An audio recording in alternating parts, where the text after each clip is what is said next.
The question is not why do people deny their Igbo identity or why do people deny being Igbo.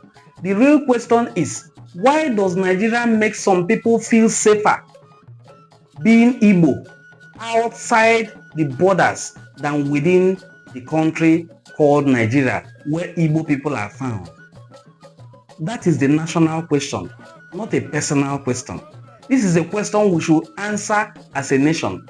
Why do people feel safer to identify as Igbo when they leave the shores of Nigeria than when they are within the shores of Nigeria?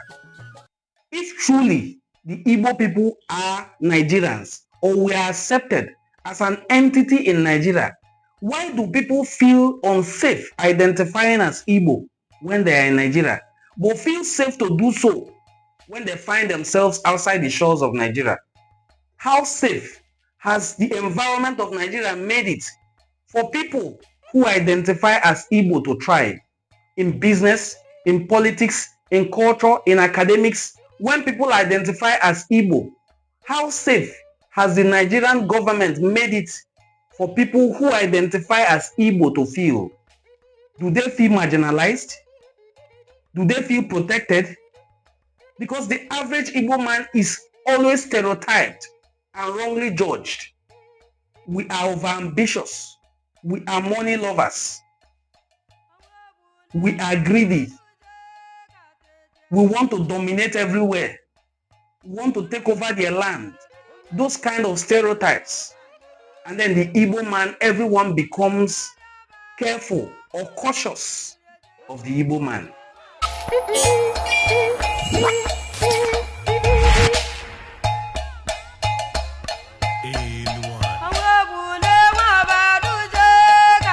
There is a conversation many of us avoid because it is uncomfortable. All right? It is the conversation about Igbo identity outside the Southeast. Not in theory, not in books, but lived experiences. Across Nigeria, there are Igbo people living outside the Southeast, and we know that. Those who struggle with openly identifying as Igbo people, but they are Igbo. You can find them in Delta, in Rivers State, in Cross River State, in Bayelsa State, in Akwa Ibom State, in Edo State, and even in Lagos. Some in some parts of Yoruba land, but who have lived there for a very long time. Some downplay it. Some avoid the label completely. Some insist, I am not Igbo, and they want you to not ever refer to them as Igbo. Some will lightly say, I am not really Igbo. Yet, the moment some of these people travel abroad, something changes. They proudly begin to identify as Igbo. They join Igbo unions, they attend Igbo meetings, they reconnect with a culture they once kept quiet about, a culture they kept denying. This contradiction is not something accidental.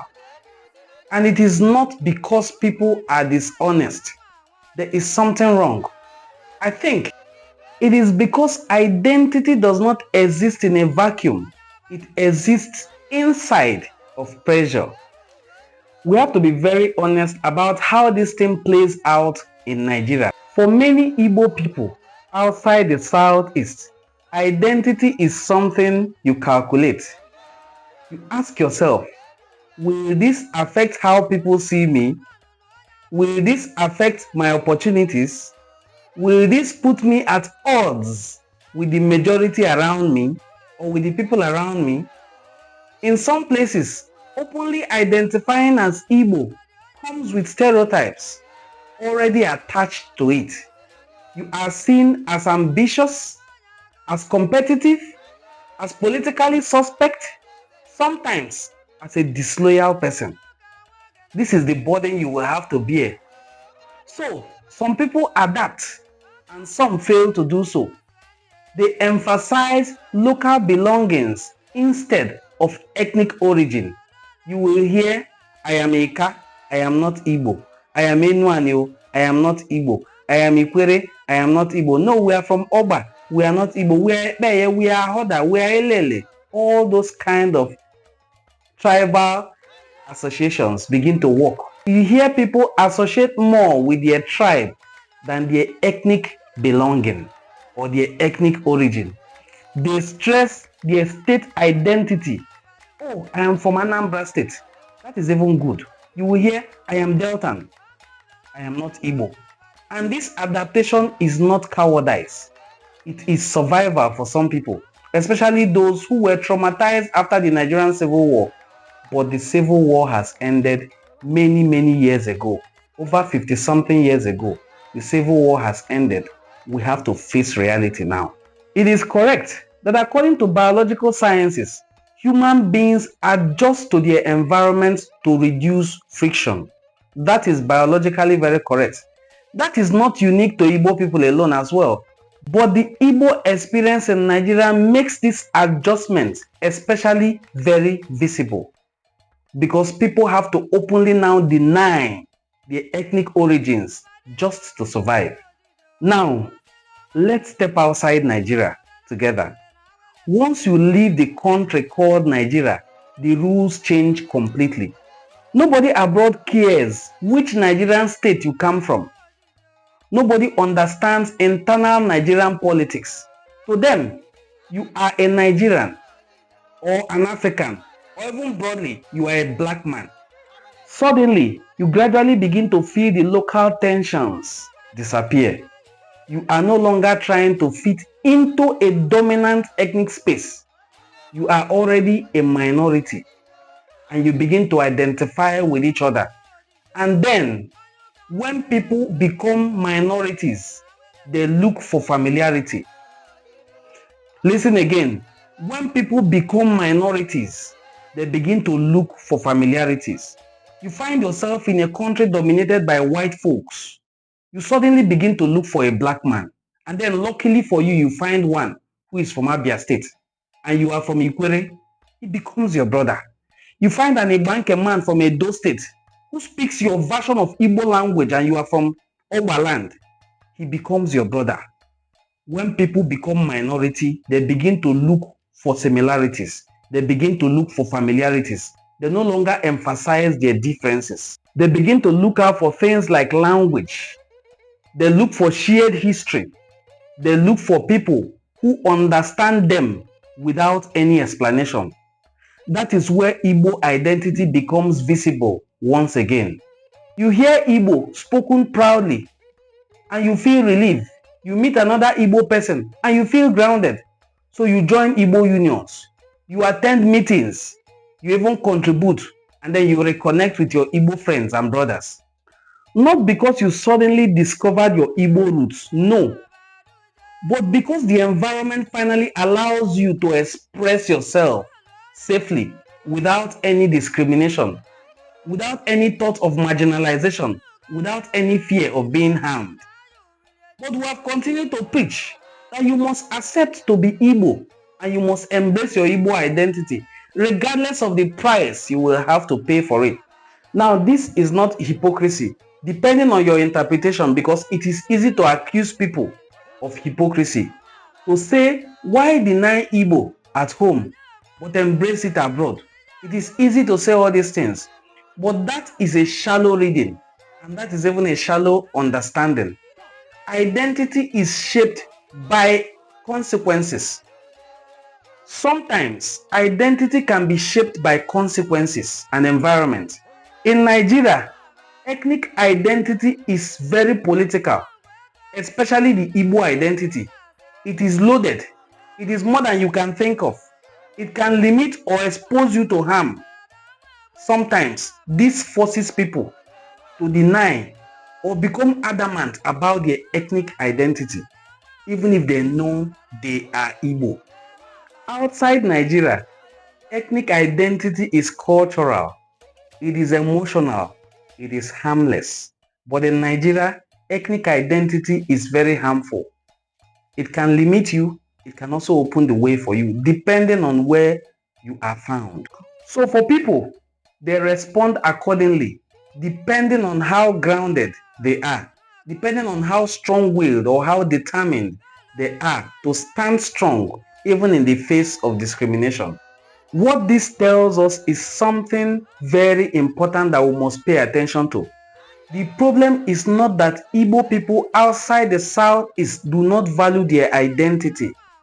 I have come to understand that the problem is that Nigerian environment makes that identity very costly. When that cost attached to being Igbo disappears, the identity will return.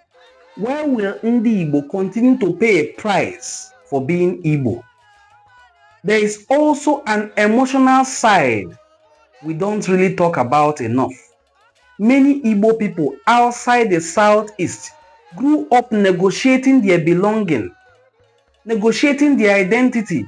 They are told they are Igbo, but also told they are not really accepted in some narratives as Igbo.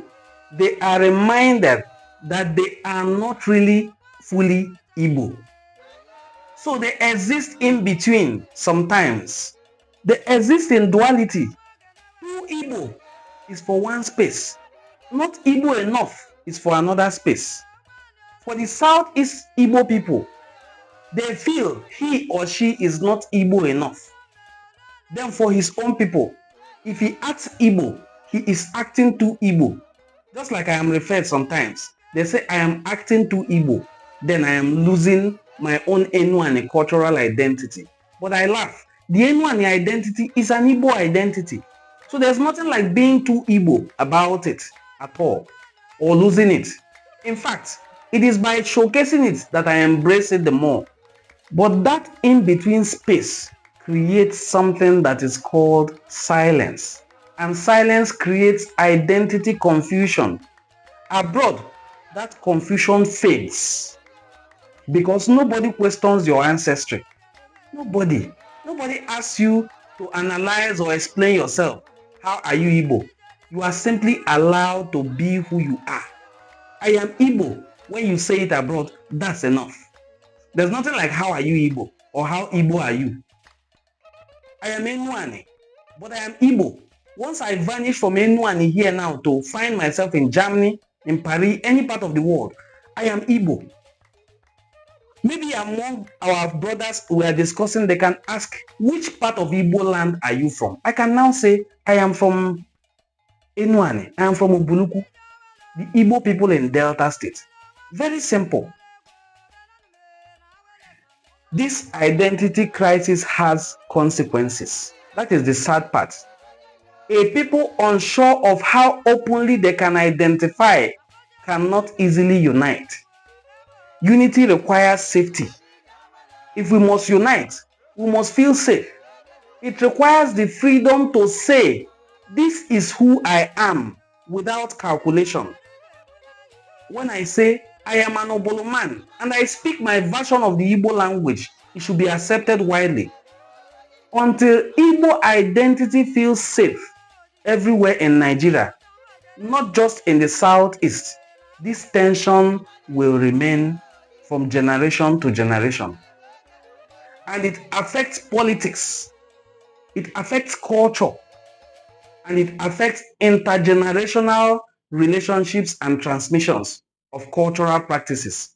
Children notice when their parents are quiet about who they are.